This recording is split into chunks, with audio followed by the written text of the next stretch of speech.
অনেক বেশি দাম। তো আমার মনে হয় এটা কিন্তু একটা বাংলাদেশ ব্যাংক একটা সঠিক সিদ্ধান্ত নিয়েছে। এটাতে কিন্তু আমাদের আমদানির উপরে ইম্প্যাক্ট হবে না, বিকজ আমদানি যেটা হচ্ছিল সেটা অলরেডি কিন্তু হাই ডলার রেটেই হচ্ছে। এটাতে আমাদের রপ্তানির উপরে কিন্তু সাংঘাতিক একটা ইম্প্যাক্ট হবে, যেহেতু আমাদের এক্সপোর্ট অনেক বাড়বে, তার সাথে সাথে আমাদের রেমিটেন্সের উপরেও অনেক ইম্প্যাক্ট করবে, যার ফলে আমাদের যে রিজার্ভের উপরে চাপ আছে সেই চাপটা অনেকটা কমে যাবে। আমি মনে করি এটা কিন্তু একটা খুবই সময় উপযোগী একটা সিদ্ধান্ত সেন্ট্রাল ব্যাংক নিয়েছে। আমি ওনাদেরকে এটার জন্য অভিনন্দন জানাতে চাই। আর ইন্টারেস্ট রেট যেটা বলেছেন, আপনারা জানেন আমি অনেক দিন থেকেই বলে আসতেছি ইন্টারেস্ট রেটটা বাড়বে, এবং এখন যে ইন্টারেস্ট রেটটা, এটা আপনি ঠিকই বলেছেন, এটা আমাদের ব্যবসায়ীদের উপরে অনেক সিরিয়াস একটা চাপ, কিন্তু এটা করা হয়েছে যেহেতু আমাদেরকে ইনফ্লেশনটা নিয়ন্ত্রণে আনতে হবে, তার জন্য এটা করা হয়েছে। এখন আমরা দেখি এটা আমরা ওয়াচ করব, যদি ইনফ্লেশনটা কমে আসে তাহলে ভালো, যদি না আসে তাহলে আমাদেরকে আবার ইন্টারেস্ট রেট রেজিমটাকে রিভিজিট করতে হবে। কিন্তু আপাতত যে জিনিসটা আছে এটা কিন্তু আমরা দেখি কিছুদিনের জন্য কেমন ইম্প্যাক্ট হয়। আমি কিন্তু বিশ্বাস করি যে ইনফ্লেশনটা আমাদের নিয়ন্ত্রণে আনা খুবই প্রয়োজন। এখন আপনার প্রায় 9%-এর উপরে আছে আপনার সেটাকে আমাদের কমাইতে হবে। ওর জন্য আপনার ইন্টারেস্ট রেটে আপনার যেটা প্রশ্নটা, আমাদের অর্থনীতিটা এরকম একসাথে এটাকে সহ্য করতে পারবে কিনা, সেটা ইনশাল্লাহ পারবে, যেহেতু আমাদের অর্থনীতির যেটা ফান্ডামেন্টাল আছে সেটা খুবই শক্তিশালী। আমাদের রপ্তানিটা ভালো হচ্ছে, আমাদের রেমিটেন্সটা আসতেছে, আমাদের লোকাল প্রোডাকশন, আর সব থেকে গুরুত্বপূর্ণ জিনিস যেটা আছে সেটা হলো আমাদের কৃষিখাত। আমাদের কৃষিখাত খুব ভালো করতেছে। আপনি জানেন আমরা প্রায় 17 কোটি মানুষের দেশ, কিন্তু আমাদের খাদ্যতে আমরা কিন্তু সেলফ সাফিসিয়েন্ট হয়ে গেছি। তো আমার মনে হয় ইনশাল্লাহ যেভাবে এখন আগাইতেছে, ইনশাল্লাহ কিছুদিনের মধ্যেই আমরা কিন্তু আমাদের অর্থনীতি এখন যে চ্যালেঞ্জেস আমরা মোকাবিলা করতেছি সেটা ইনশাল্লাহ ভবিষ্যতে আমাদের হয়ে যাবে। গতকালকে আইএমএফ প্রথমবারের মতো বলেছে যে বাংলাদেশ থেকে যে পরিমাণ টাকা পাচার হয়ে যাচ্ছে সেই বিষয়টাকে তারা গুরুত্ব দিতে বলেছে, এবং একই সাথে ব্যাংকিং খাতে সুশাসনের বিষয়টাকে তারা নিশ্চিত করতে বলেছে, যে বিশেষ করে খেলাপি ঋণ যেভাবে হচ্ছে এবং একই সাথে মার্জার করার মধ্য দিয়ে একটা আসলে আইওয়াশ করা হচ্ছে, এই ধরনের একটা বক্তব্য। সেই জায়গায় দাঁড়িয়ে এই মুদ্রা পাচার এবং খেলাপি ঋণের বিষয়টা নিয়ে আপনাদের অবস্থা। এখন একটা জিনিস আমি যেটা বলছি যে মুদ্রা পাচারের যে কথাটা বলা হচ্ছে, আমাদের কাছে কিন্তু এখনো কোনো হার্ড এভিডেন্স নাই। আপনারা জানেন যে এটা আমেরিকার একটা থিঙ্ক ট্যাঙ্ক এই ফিগার একটা দিয়েছে, কিন্তু আমরা যখন ওদেরকে জিজ্ঞাসা করেছি যে তোমাদের বেসিসটা কি, তারা তো শুধু একটা ফিগার বলে নাই, তারা ফিগার আপনার 4-5 ডেসিমেলের মধ্যে গিয়ে বলে দিয়েছে।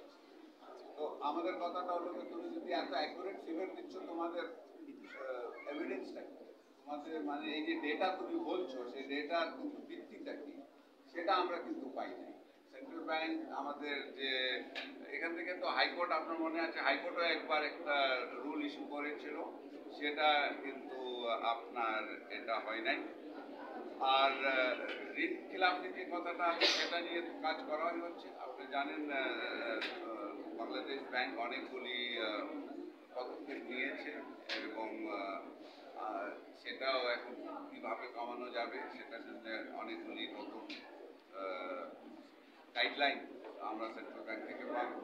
মার্জারের যে কথাটা আপনি বলছেন আইওয়াশ, এটা আমি আপনার সাথে একমত নই, যেহেতু মার্জার অ্যাকুইজিশন আপনার সব জায়গায়, যখনই আমরা কিন্তু মনে করি যে ব্যাংকিং সেক্টরে আপনার বেশি ব্যাংকগুলি হয়ে গেছে, তারা যদি ভলেন্টারি মার্জার করতে চায় তাহলে it is a good idea. আর বাংলাদেশ ব্যাংক যে মার্জারের গাইডলাইন দিয়েছে, বাংলাদেশ ব্যাংক বলে দিয়েছে, সবসময় বলেছে যে আমরা চাই যে ব্যাংকরা যেন ভলেন্টারিলি মার্জারে যেন যায়।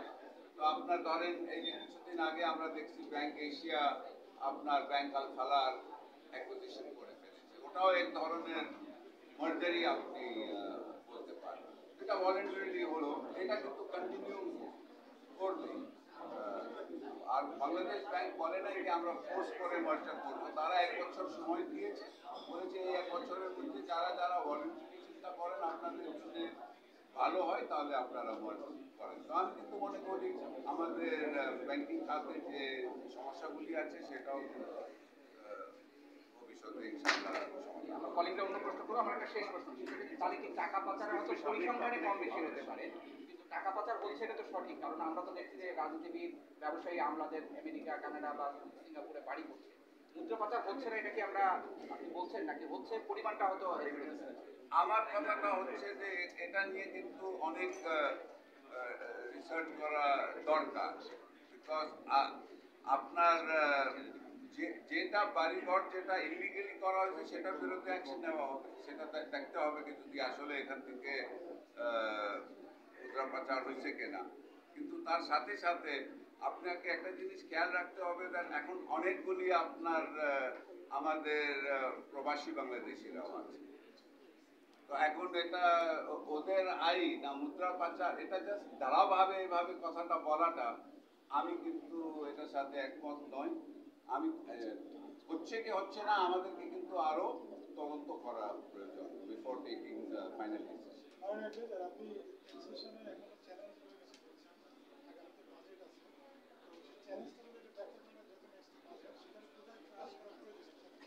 আমি তো যেটা বলে দিয়েছি, আমার কথাটা হচ্ছে আমি এটা অনেক আগে থেকে বলে আসতেছি যে যারা ট্যাক্স দিচ্ছে তাদের উপরে আরো ট্যাক্স চাপানো, তাদেরকে নানান রকমের কিন্তু আপনার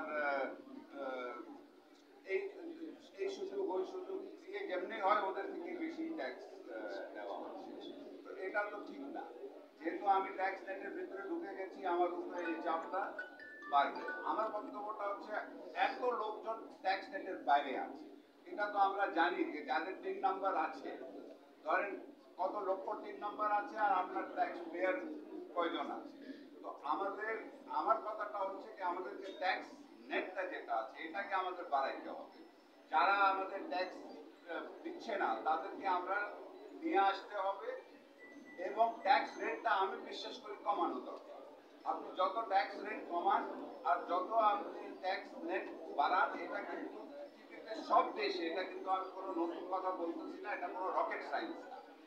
পৃথিবীতে সব দেশেরই কিন্তু যে দেশটাই ট্যাক্স রেট কমাইছে এবং আপনার ট্যাক্স নেটটা বাড়িয়েছে তার কিন্তু রেভিনিউটা বেড়েছে। আমাদের এখন অনেক জায়গায় আমি দেখেছি যারা আপনি ধরেন ট্যাক্স রেটটা ছিল এক জায়গায়, আমার ধরেন ট্যাক্স রেটটা ছিল 5%, আমি আয় করতাম, ট্যাক্স রেভিনিউ হইতো আমার 10 টাকা। আপনি ট্যাক্স রেটটা 15% করে দিলেন আর আপনার যে আয়টা ছিল 10 টাকা সেটা হয়ে গেল 8 টাকা। তো লাভটা কি হলো?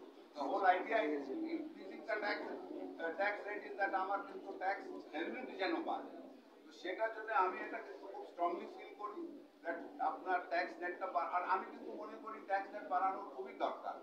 আমি ধরেন আমি একজন সংসদ সদস্য, আমি আমার এলাকায় যখন যাই আমি দেখি আপনার গ্রামে গঞ্জে এত মাননীয় প্রধানমন্ত্রীর নেতৃত্বে অর্থনীতিটা, বিশেষ করে গ্রাম অঞ্চলের অর্থনীতিটা এত বেড়েছে।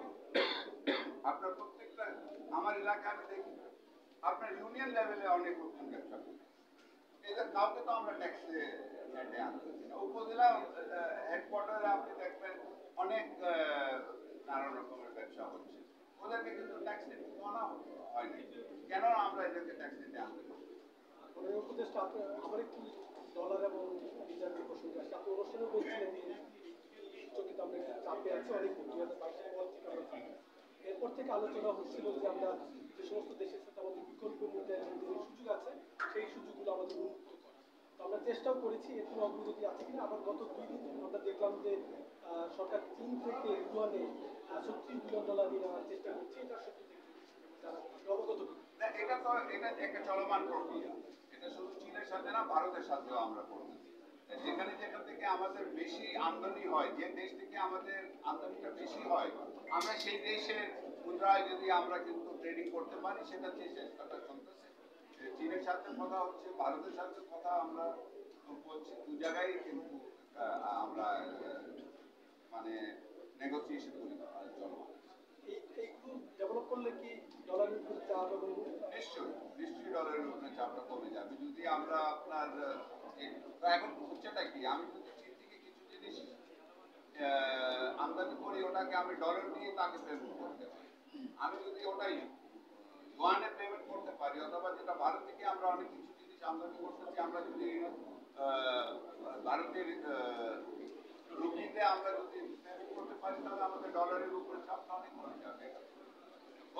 বাংলাদেশের একটা আমেরিকার সাথে আমাদের ট্রেডটা বেড়েছে আগের তুলনায় অনেকটা, কিন্তু এখনো আমাদের দিক থেকে যে বাড়ার সম্ভাবনাটা আছে বা ওদের দিক থেকে এগিয়ে আসার সম্ভাবনা আছে, সেইটা নিয়ে আসলে আপনাদের কোনো অবজারভেশন আছে কিনা বা করণীয় আছে কিনা? যেহেতু আপনি আমাদের ব্যবসা উন্নয়ন সূচক আমরা অনেকটা উন্নত করেছি, কিন্তু তারপরে এখন আফুদা মার্ক নয়। না, এটা আমিও তো আপনার সাথে একমত না, আফুদা মার্ক নয়, আমি এখনই করবো না। এটা একটা চলমান প্রক্রিয়া। আপনার মার্কটা কি? মার্কটা তো আমার টার্গেটটা ক্যান বি ভেরি হাই। তো আমাকে দেখতে হবে আসলে আমার কিন্তু ইনক্রিজ হচ্ছে কি হচ্ছে না। এভরি ইয়ার আমার ইনক্রিজ হচ্ছে। আর এখন তো যে সুযোগটা আছে আমাদের, সেটা হলো আইটি সেক্টর, যেটা আমাদের পলক একটু আগে বলেছিলেন অনুষ্ঠানে, যে আইটি সেক্টর দিয়ে এখন আমাদের হিউজ অপরচুনিটি আছে। এবং আমেরিকা কিন্তু আপনার বড় একটা মার্কেট আছে। ঠিক এরকম আমাদের তৈরি পোশাক আপনার একটা বড় মার্কেট আমেরিকার জন্য, ঠিক তেমনি আমাদের আইটি এক্সপোর্টেরও কিন্তু আমেরিকা বিরাট একটা বড় মার্কেট। এবং আমরা আমাদের এখানে যা ইনফ্রাস্ট্রাকচার ক্রিয়েট করার প্রয়োজন ছিল এই এক্সপোর্টের জন্য, এই মার্কেটের ফুল অ্যাডভান্টেজ নেওয়ার জন্য, সেটা নেওয়া হচ্ছে এবং হবে।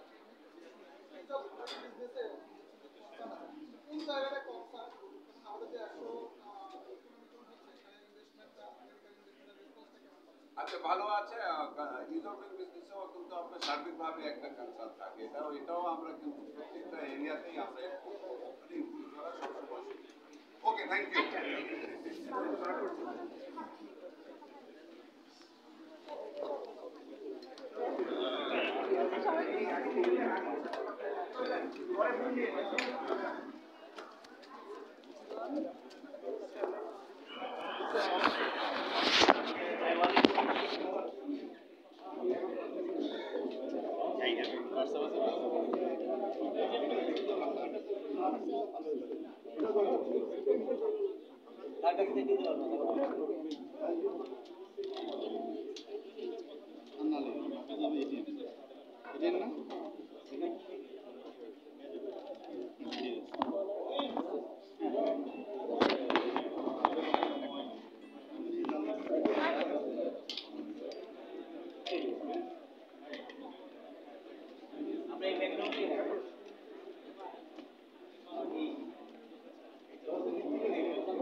ভাই হ্যাঁ আসতে যান এটা নিছেন এই রিয়াজ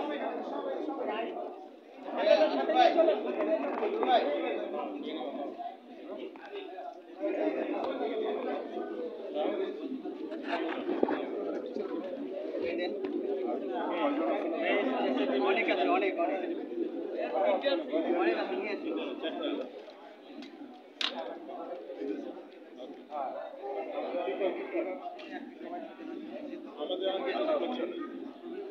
আমাদের